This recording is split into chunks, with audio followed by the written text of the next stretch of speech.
दोस्तों, आंगनवाड़ी भर्ती के तहत 44 जिलों का नोटिफिकेशन आउट हो चुका है। जिन बहनों को इंतजार था कि आंगनवाड़ी भर्ती कब आएगी, अब उनका इंतजार यहाँ पर समाप्त कर दिया गया है।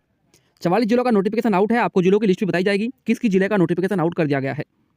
हमारे पास कमेंट्स आ रहे थे कि सर ये बताइए इस भर्ती में सिलेक्शन कैसे होगा, क्योंकि यह भर्ती बिना एग्जाम के होगी। इसमें कोई भी आपकी परीक्षा नहीं है, सीधे यह भर्ती मेरिट बेस पर की जाएगी। अब दोस्तों सवाल बनता है कि मेरिट कैसे बनेगी। अगर आप 12th पास हैं, क्या आपका सिलेक्शन हो सकता है, या फिर आपने एमए किया है, पोस्ट ग्रेजुएट है, तो आपको क्या बेनिफिट्स मिलेगा। तो मैं आपको सीधे अपडेट को लेकर चलता हूं और सबसे पहले आपको दिखाता हूं कि 44 जिले कौन कौन से हैं जिनका नोटिफिकेशन आउट कर दिया गया है। दोस्तों हम ऑफिशियल नोटिफिकेशन पर आ चुके हैं। यहाँ पर आप देख लीजिए आंगनवाड़ी रिक्वायरमेंट 2024, ठीक है। अब यहाँ से आप सीधे आवेदन भी कर सकते हैं। कोई भी आपकी फीस नहीं रखी गई है, सीधे आपकी फीस 0 है, ठीक है। आप आवेदन कर सकते हैं। तो यहाँ पर दोस्तों आवेदक का नाम है, फादर नेम है, जिला है, मोबाइल नंबर है। आपको क्या देखना है कि किस जिले का नोटिफिकेशन आउट किया गया है, तो आपको सीधे क्लिक करना है यहाँ पर जिले वाले कॉलम पर। जैसे ही हम यहाँ पर क्लिक करते हैं, क्लिक करने के जस्ट एकदम बाद इस तरीके से इंटरफेस खुलकर सामने आ चुका है। यहाँ पर सभी जिलों की लिस्ट आपके सामने शो हो रही है। जैसे कि आप देख लीजिए अलीगढ़ का आउट हो चुका है नोटिफिकेशन, अमरोहा है, औरैया है, अयोध्या, बागपत, बरेली, बस्ती, भदोही, बिजनौर, बदायूं, चंदौली, चित्रकूट, एटा, इटावा, फरुखाबाद, फतेहपुर, गौतम बुद्ध नगर, गाजियाबाद, हापुड़, हाथरस, कानपुर नगर, कासगंज, कौशाम्बी, खीरी, ललितपुर, लखनऊ, महाराजगंज, मथुरा, मऊ, मेरठ, मिर्जापुर, मुजफ्फरनगर, पीलीभीत, प्रतापगढ़, रायबरेली, रामपुर, संभल, संत कबीर नगर, शाहजहांपुर, शामली, श्रावस्ती, सीतापुर, और दोस्तों यहाँ पर जो लास्ट है वह उन्नाव है और सोनभद्र है। तो दोस्तों यहाँ पर ये समथिंग 44 जिले हैं जिनका नोटिफिकेशन आउट हो चुका है, ठीक है। अगर आपका नाम इस लिस्ट में नहीं है तो आप घबराइएगा मत, बहुत जल्द आपका नाम भी इस लिस्ट में ऐड हो जाएगा, ठीक है। आप मुझे कमेंट बॉक्स में जाकर बताइएगा क्या आपके जिले का नाम इस लिस्ट में है। कमेंट बॉक्स में जाकर जो बताइएगा, लिस्ट में नहीं है तो नहीं लिखिएगा। आगे चलते हैं। अब 44 जिलों का नोटिफिकेशन तो आउट हो चुका है। अब मन में सवाल है कि आपका सिलेक्शन कैसे होगा, आपकी मेरिट कैसे बनेगी, आपकी मेरिट लिस्ट कैसे बनेगी। यहाँ पर मैं खुद से नहीं बता रहा हूँ, यहाँ पर नोटिफिकेशन के माध्यम से आपको हर जानकारी दी जा रही है, ठीक है।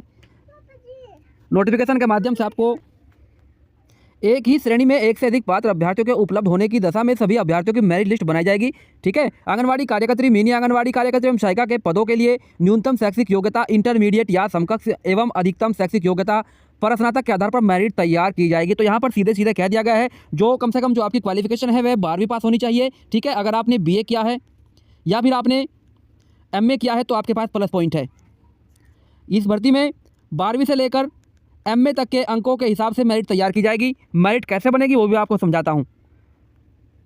शैक्षिक योग्यता प्रश्नातक के आधार पर तैयार की जाएगी मेरिट, ठीक है। अभ्यर्थी द्वारा प्राप्त अंक प्रतिशत को 10 से विभाजित करने पर जो उत्तर प्राप्त होगा वही उसका अंक माना जाएगा। अर्थात यदि किसी अभ्यर्थी को हाई स्कूल परीक्षा में 45% अंक प्राप्त हुए हैं तो उसे 45/10, ठीक है, 45/10 करना होगा। जो भी अंक निकल कर आएगा 4.5 अंक प्राप्त होंगे, ठीक है। इसी प्रकार यदि किसी अभ्यर्थी को 59% अंक प्राप्त हुए हैं तो उसे 59/10 करना होगा, ठीक है।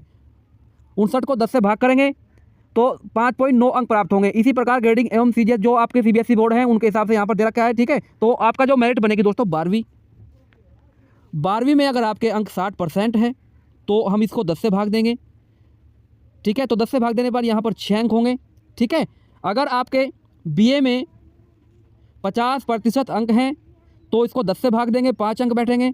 अगर आपने MA किया है, अगर आपके 70% अंक हैं तो 10 से भाग देंगे तो 7 अंक बैठेंगे। तो टोटल यहाँ पर जो तीनों क्लास हैं उनके अंक अगर हम जोड़ लेंगे, जोड़ने के बाद जो भी अंक प्राप्त होंगे उसी के हिसाब से आपकी मेरिट तैयार की जाएगी, ठीक है। कोई भी आपकी परीक्षा नहीं होगी, सीधे अगर आप 12वीं पास है अच्छी बात है, लेकिन अगर आपने BA किया है तो बहुत ही अच्छी बात है। अगर आप MA पास महिला है तो बहुत ही अच्छी बात है, आपके पास प्लस पॉइंट है, ठीक है। तो इस तरीके से यहाँ पर आपकी मेरिट तैयार की जाएगी। फिर उसके बाद आपका डॉक्यूमेंट्स वेरिफिकेशन होगा, ठीक है, तब आपका यहाँ पर सिलेक्शन होगा।